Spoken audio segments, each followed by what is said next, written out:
¿Cómo están ustedes? Muy buen día, un gusto de saludarlos. Pablo Errázuriz Montes es autor del libro Mundos ingrávidos y gentiles, una novela de vocación histórica que retrata un grupo privilegiado social de la sociedad chilena durante primera mitad del siglo XX, ambientada en Chile, Francia, España y Argentina, narrada desde los recuerdos de un diplomático retirado en Zapallar. Vamos a conversar con su autor, Pablo Errázuriz Montes, autor, lector y viajero. Vamos a conversar. ¿Cómo estás tú? Muchas gracias, bienvenido. Todo lo contrario, Miriam, muchas gracias por la invitación. Estamos a tu disposición para todas las preguntas Oye, respecto de esta criatura. conversemos un poco de este libro donde el autor se confunde con la persona que, que habla en primera persona del libro. Cuéntame, ¿qué es esto de escribir sobre don Matías Errázuriz, un Pablo Errázuriz? Cuéntame, por favor. Bueno, hay un vínculo de sangre, digamos, porque este es un tío bisabuelo, el cual yo no conocí por razones etarias, y lo único que tengo como referencia son los dichos de familia y ¿cómo se llama? Hay algunos documentos que él dejó, y en realidad la gran parte del libro, lo que se relata, se desarrolla más que nada en Buenos Aires, porque este señor era un muchacho cuando se contrató como diplomático y se fue destinado a Buenos Aires y se vinculó a la que iba a ser su mujer, que era doña Josefina de Alvear en Buenos Aires. Se casaron y bueno, se vive una vida muy especial, como las de Mil y una noche, digamos, por decirlo, porque la sociedad bonaerense de esos años, o digamos, las familias bonaerenses de esos años, eran sumamente adineradas y este caballero aportó, llamémoslo así, a este círculo social bonaerense su múltiple cultura, su rica cultura artística, digamos. Era una persona de familia, muy leída y muy lúcida en cuanto a la vida social. Así que fue un hombre muy popular en Buenos Aires y formaron un matrimonio que fue muy popular porque ella pareciera ser que era también muy, digamos, atractiva en términos de locuacidad, ¿no? Oye, digamos para que la gente nos entienda que el libro en realidad es prácticamente un 90% real, ¿no? Son historias que realmente sucedieron. Hay, claro, mucha ficción y tú la has entrelazado con la realidad, pero los personajes existieron, ¿o no?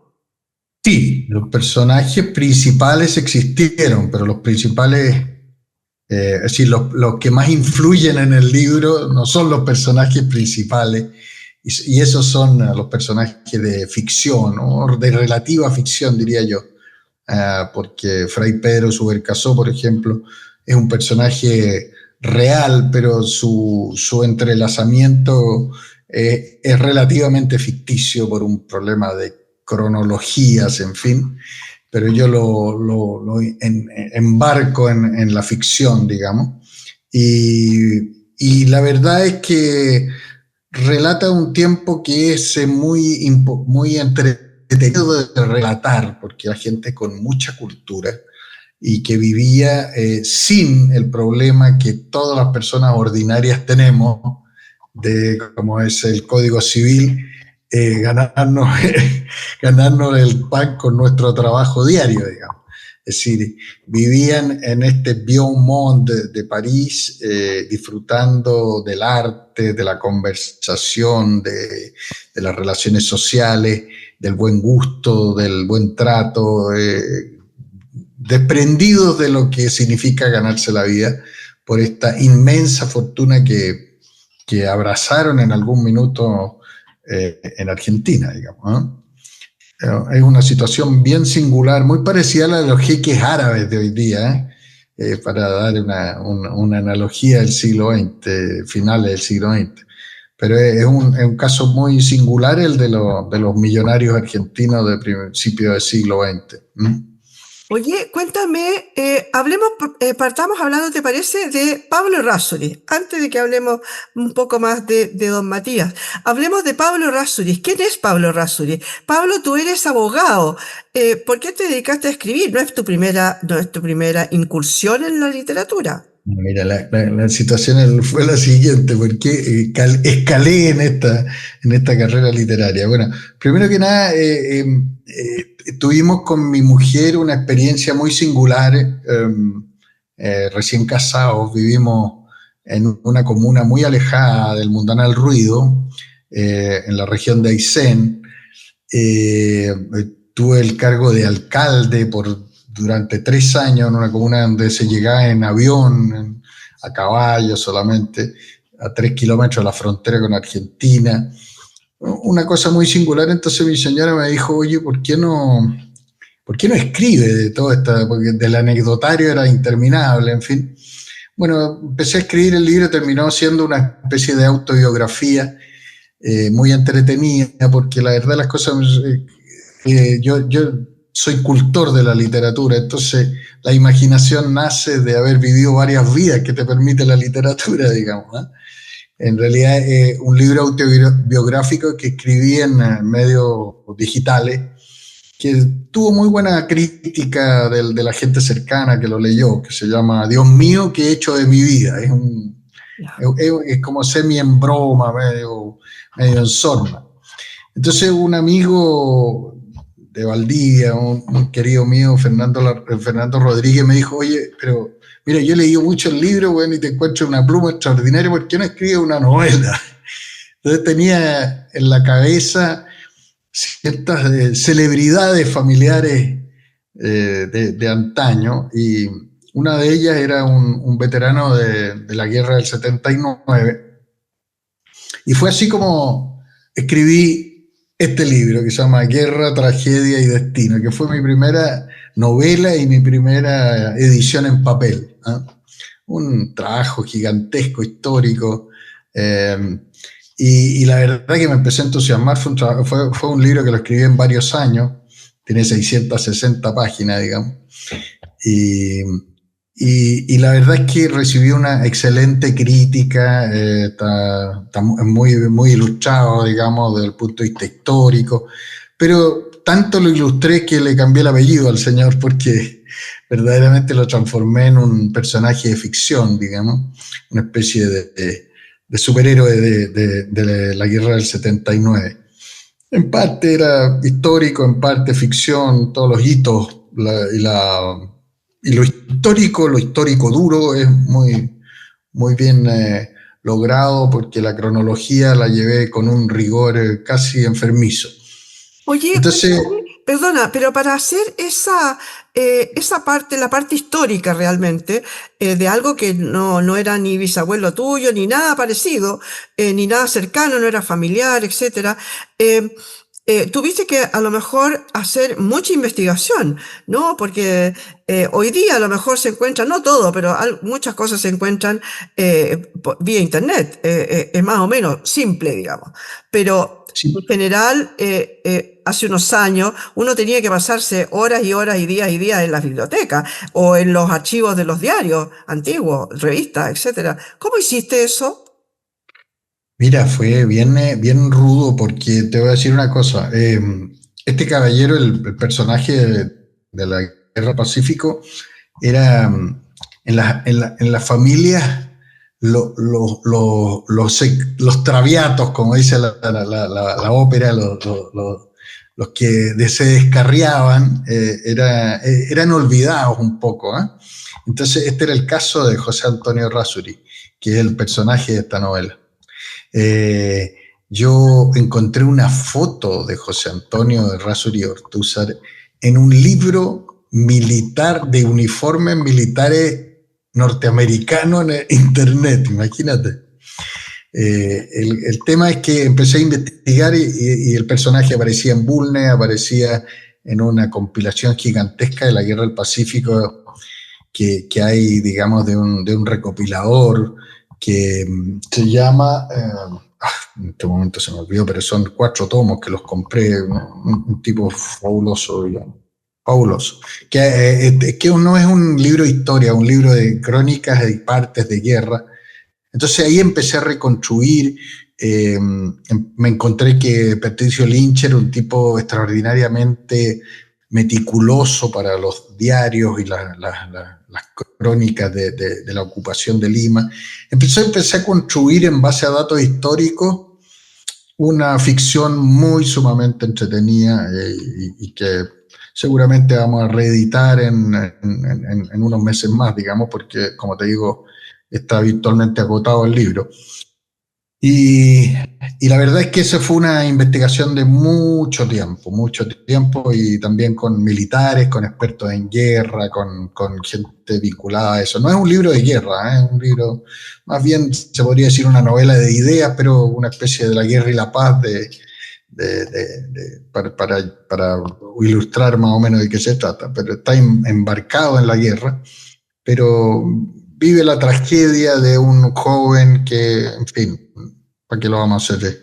Decirles más que los lectores tengan la vida por conocerlo. Pero el caso, en cambio, el de este señor que está en este libro, es un hombre público, demasiado público, digamos. Su matrimonio con Josefina de Alvear fue una celebridad social.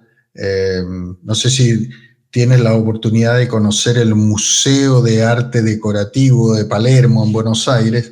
Esa fue la mansión que construyó el matrimonio después de su estadía en París, así como muchos argentinos ricos construyeron sus palacios, dentro de los cuales están sus 2 hermanos, uno en la Embajada de Estados Unidos, otro ¿cómo se llama? Una mansión de Olivos que está al lado del presidente de la República, así. Rodríguez Larreta, todos los millonarios construían sus palacios así al estilo francés o inglés, etc. Era una época de una locura de riqueza, bueno. Pero en fin, lo que sucede es que a ellos los pilla la guerra. Entonces los pilla una época de, llamémoslo así, del cenit cultural de Europa, y es un desplome brutal.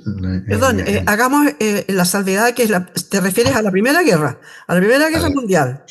Claro, la Primera Guerra Mundial los pilla a todos estos millonarios en París, que también hay muchos chilenos. La familia de Amalia Errázuriz, casada con Ramón Subercaseaux, don Francisco Errázuriz, que fue embajador en el Vaticano, también gente de mucho dinero producto de la minería, doña María Eugenia Huichi, que era casada con José Tomás Errázuriz, el pintor. Todo giraba en torno al arte, a las buenas maneras, a las vinculaciones con artistas europeos, y chilenos, argentinos, bolivianos, peruanos se transformaron en grandes compradores de obras de arte en ese periodo, seguramente acompañado de una crisis económica, digamos, de los ricos europeos. Y fue así como se expatriaron un montón de obras de arte europeas a Sudamérica, que después, en el caso de Chile, por razones de la pobreza, se volvieron a expatriar de nuevo a los Estados Unidos, en la mayoría de ellas. Hay muchos cuadros de chilenos que están en galerías norteamericanas que se compraron en esa época. Entonces, en el libro desfilan pintores, escultores, eventos que se suscitan con la preguerra, digamos, el surgimiento del fascismo, por ejemplo. Es un episodio que revolucionó no solamente Italia, sino que también Italia, Francia, había mucha efervescencia política con los, todavía no eran los comunistas, sino que eran los anarquistas, en fin. Y se mezcla entonces esta efervescencia con la efervescencia también en el arte, porque surge ¿cómo se llama? El vanguardismo rupturista en esos años, y ahí se describe un poco las reacciones de los personajes ante esas cosas que parecerían formales, pero forman parte de una crisis existencial de Europa, de una crisis existencial de Occidente, que ellos, como personas sensibles, sobre todo el hijo de Matías, van percibiendo como si fuera una herida en el alma, digamos. Es bien singular. Y ahí fantaseo, naturalmente, con algunos episodios, pero todo esto termina con un cierto dejo de tragedia, de amargura, que tiene su redención por el lado de unos personajes que el lector va a conocer en el transcurso de la lectura, ¿no? Oye, respecto de esa decadencia que dices tú, esa ruptura que hubo no solamente por el tema de la guerra, por la aparición del vanguardismo, por la aparición de todos estos adefesios, ¿no? Que aparecieron entre medio y que se le llamaban arte, también surgió toda una corriente filosófica muy fuerte, ¿no? Que se hace notar dentro de una, ¿para qué no, por qué no decirlo? De una narrativa muy entretenida, porque tu libro se lee muy fácilmente, muy rápidamente, deja enganchado, ¿no? Mm. ¿Cómo aprendiste esa forma de escribir? ¿Es innato en ti? ¿Alguna vez hiciste algún tipo de taller? ¿Cómo lo hiciste? Mucha lectura, yo diría, miré mucha lectura desde los 18 años, 16 años, mucha lectura por ahí, esa, esa, esa manera de ver el mundo, Nietzsche, en fin, las grandes redenciones, esas juveniles, son vivencias quizá personales de mi propia generación, digamos. Eh, la Escuela de Derecho, en mi libro autobiográfico explico que la Escuela de Derecho de la Universidad de Chile, en los años que yo estudié, era una cosa extraordinaria. Todos nos sentíamos dueños del mundo, de las verdades magníficas, etcétera, etcétera, y nos disputábamos por qué autor de todos estos totalizadores del mundo íbamos a, con cuáles de ellos íbamos a arreglar el mundo. Bueno, ahí está un poco la explicación, ¿no? Después Perfecto. viene la polvareda de la madurez, baja esa polvareda y empieza uno a ver con ópticas de padre, de abuelo, etcétera, el mundo y le vas poniendo colores más matizados a la vida. Oye, cuéntame, ¿por qué mundos ingrávidos y gentiles? ¿Por qué esta parafrasear a Machado? Bueno, primero Machado pertenece a la misma generación que Matías Errázuriz, exactamente la misma. Basta leer la poesía de Machado para envolverse en el mismo ambiente en que se vivió, digamos, un ambiente por ahí hay una palabra en portugués que ilustra, más que nostalgia o menos que nostalgia, no sé, es una nostalgia positiva que los portugueses no perdieron esa palabra que se llama saudade. En portugués se usa la saudade como una especie de nostalgia, pero una nostalgia positiva. Y eso es lo que se desprende de la poesía de Machado, que es tan bella, tan evocadora, digamos, y un poco también de la vida de Matías Errázuriz. Y los diálogos iniciales nos